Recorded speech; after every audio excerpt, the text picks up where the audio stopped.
여러분 안녕하십니까? 이승만 전 대통령의 일대기를 담은 영화 건국전쟁. 건국전쟁을 보신 분들은 아시겠습니다만 이승만 전 대통령이 얼마나 훌륭한 대한민국의 국부였습니까? 사실상 자유대한민국의 그 뿌리, 미국의 공화정에 입각한 자유민주주의의 뿌리를 만드신 분이며 한미동맹의 뿌리를 만드신 분, 농지개혁과 대한민국 산업화의 기틀을 만드신 분, 그뿐이겠습니까? 얼마나 많은 이 성과들이 있으며 얼마나 많은 것들을 이뤄냈습니까? 사실상 이승만 전 대통령이 아니었으면 오늘날의 대한민국은 없었다라는 것이 정답이지요. 자, 이런 훌륭한 영화 건국전쟁. 중앙일보 지금 난리가 났습니다. 이승만의 건국전쟁 악의적 비난. 신준봉 논설위원 박살이 났습니다. 정성산TV 좋아요, 구독, 알림은 큰 힘이 되겠습니다. 이 악의적인 기사를 뉴데일리가 박살을 냈습니다. 김덕영 칼럼, 신중봉 논설위원에게 묻는다. 중앙일보는 왜 백만 영화 건국전쟁을 왜곡, 폄하, 비방하나? 중앙일보 폄하, 왜곡, 논문, 악의적 비방. 크게 싣는 의도가 무엇인가? 뉴데일리 편집자 주. 다음은 중앙일보 3월 1일자에 실린 신준봉의 시선이란 글에 대한 김덕영 감독의 입장입니다. 김덕영 감독이 네이버 블로그에 올린 글을 그대로 가져와 전제합니다. 본문 외에 모든 제목들은 편집자가 추가했습니다. 사실을 왜 왜곡하는가? 영화 건국전쟁에 대한 신준봉 논설위원의 글을 읽었습니다. 이 글은 여러 가지 객관적 데이터들을 들이대면서 마치 엄정 중립적으로 글을 쓰고 있다는 인상을 독자들에게 지우고 있지만 실제로 데이터 선별부터 편파적이라서 결국 건국전쟁을 엿보이는 글이란 생각이 듭니다. 개인적으로 자신은 중도라서 어느 편에도 치우치지 않는다라면서 은근히 중립적인 척하고 있지만 실제로는 대놓고 비난하는 사람의 글보다 더 위험한 글입니다. 우리 사회에서 여론의 판관 역할을 하는 중도층들에게 잘못된 정보를 제공하기 때문입니다. 위 글에서 신중봉 논설위원은 건국전쟁이 50대 이상 노인들의 영화라고 주장을 합니다. 놀랍게도 근거는 자신이 극장에서 본 노인들의 숫자입니다. 그걸 일반화시킬 수 있는 논거라고 할 수 있을까요? 결론부터 말해서 2월 20일 전까지 집계되었던 영진이 통합전산망 자료에 의하면 20대부터 40대까지의 관람 비율은 55% 정도에 달합니다. 50대 이상의 관람 비율은 45%보다 10% 앞선 수치입니다. 건국전쟁 100만 명 관객 돌파가 노년층만으로는 이루어질 수 없습니다. 결국 영화관을 자주 찾는 20대에서 40대까지 젊은 층에서 영화를 많이 관람했다는 뜻이기도 합니다. 중앙일보 신봉중의 궤변, 노인 많이 봐, 그만큼 폐쇄적. 신준봉의 글은 건국전쟁이 노년층 결집 영화라는 이미지로 왜곡시키면서 젊은 층들의 관심을 다른 곳으로 돌리기 위한 목적 밖에는 해석될 수 없습니다. 구체적이고 정확한 사실에 근거한 자료조차 왜곡시킨다는 점에서 비판을 면할 수 없을 것입니다. 어떤 연령층보다 보수 성향이 강한 60대 이상이 46%에 달하는 50대 이상 관객 가운데 적지 않은 비중을 차지한다면 영화는 그만큼 폐쇄적이라고 봐야 한다. 신준봉의 시선 중에서 과연 지금 누가 세대 간 갈등과 갈라치기를 하고 있는가요? 더 심각한 문제는 논리의 흐름도 맞지 않고 갑자기 궤변으로 흐르고 있다는 점입니다. 신준봉 논설위원에게 묻고 싶습니다. 노년층이 많은 비중을 차지한다면 영화는 그만큼 폐쇄적이라고 주장하는데 그 근거가 무엇입니까? 나이가 들면 폐쇄적이란 뜻입니까?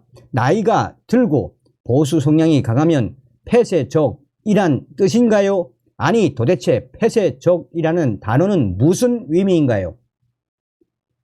사전적 의미로 폐쇄적이란 외부와 통하거나 교류하지 않는 것을 의미합니다. 신준봉 논설위원님, 당신이 말하고 있는 그 노년층에 당신도 포함되지 않나요? 그럼 당신도 폐쇄적인 존재입니까?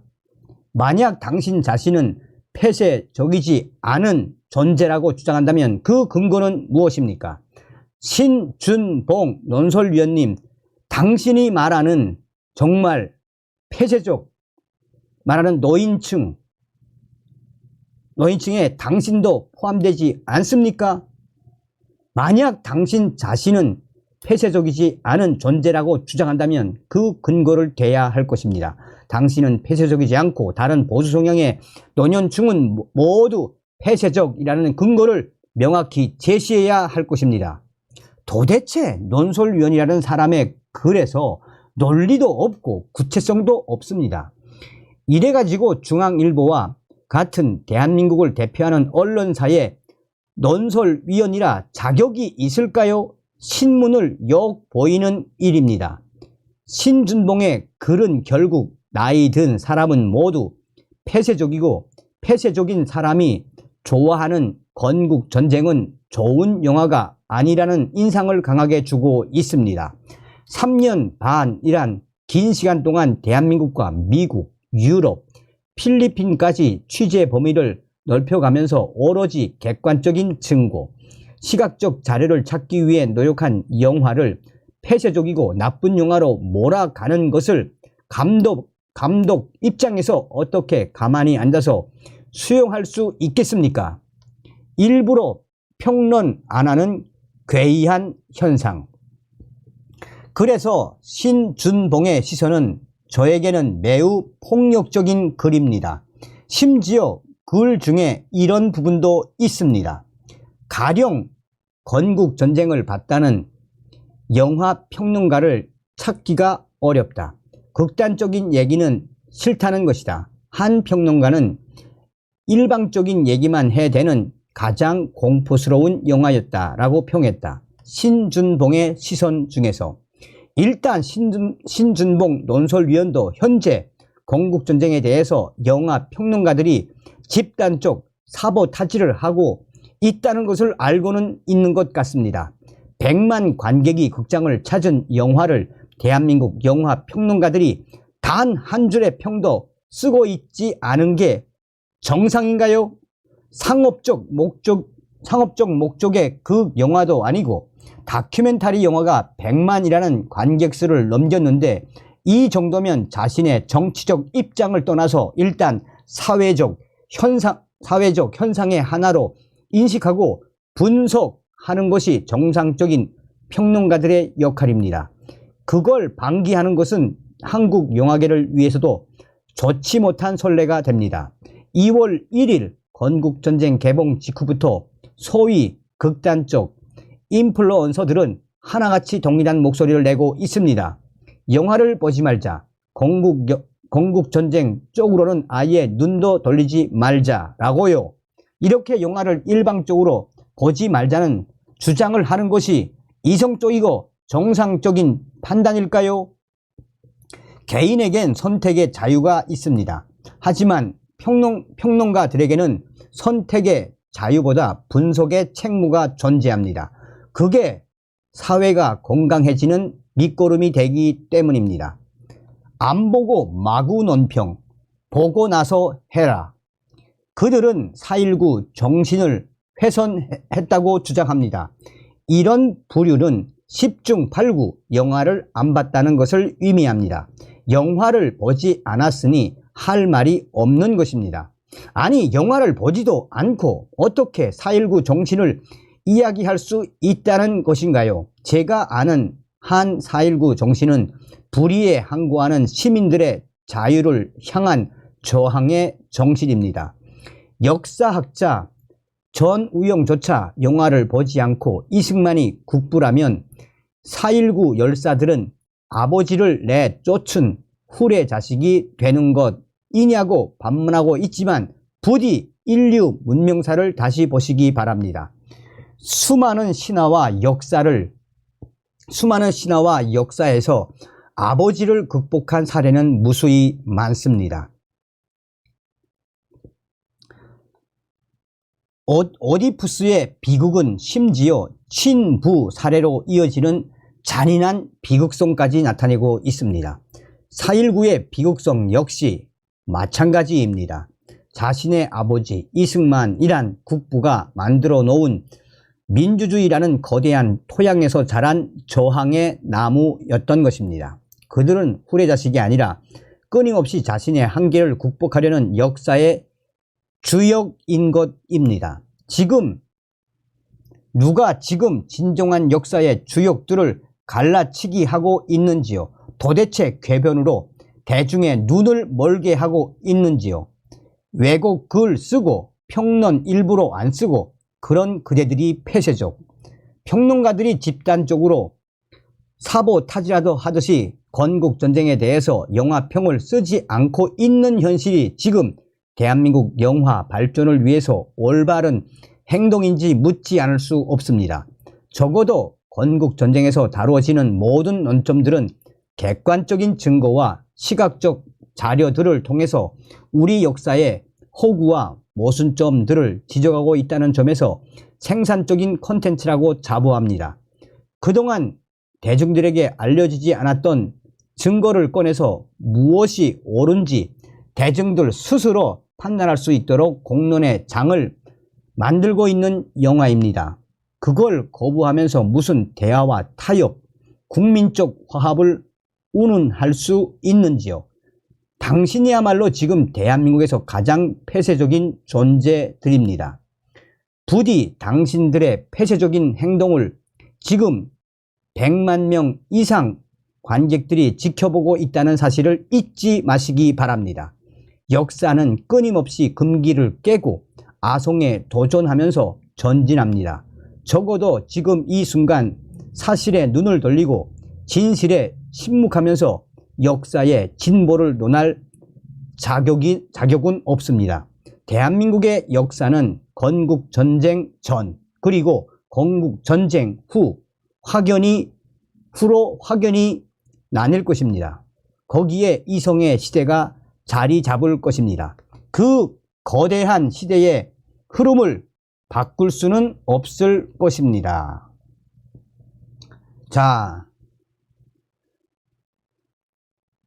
중앙일보 이거 왜 이렇게 됐니?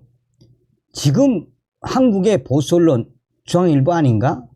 중앙은 홍석현이 좌파 아들 역량으로 좌파가 됐다는 말이 있는데 사실인가 보다.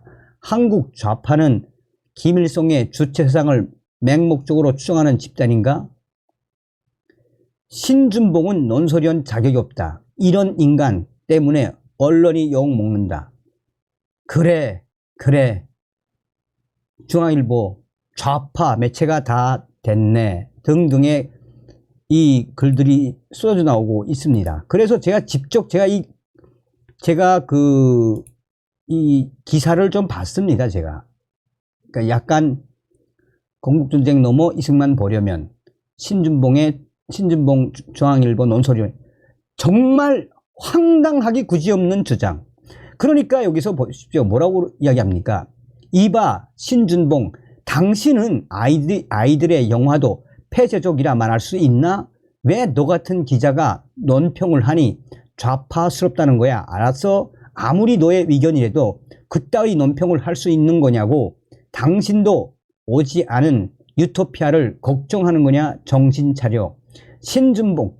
대부분 이 글 쓴 기자는 뭐네 이게. 아니 이 사람 진짜 자격이 있는 사람이야 뭐야. 신준봉 논설위원, 당신의 글 얘기가 편향적이네요. 당신 말대로 노년층이 많이 본 영화라 해도 우리나라 어르신 세대는 자유가 없이 산다는 것이 얼마나 끔찍한 것을 몸으로 체험한 사람들이요. 당신들이 뭐라고 해도 현재 이 글에서도 신준봉 논설위원이 개 까이고 있습니다. 다음 시간에 뵙겠습니다. 멸공.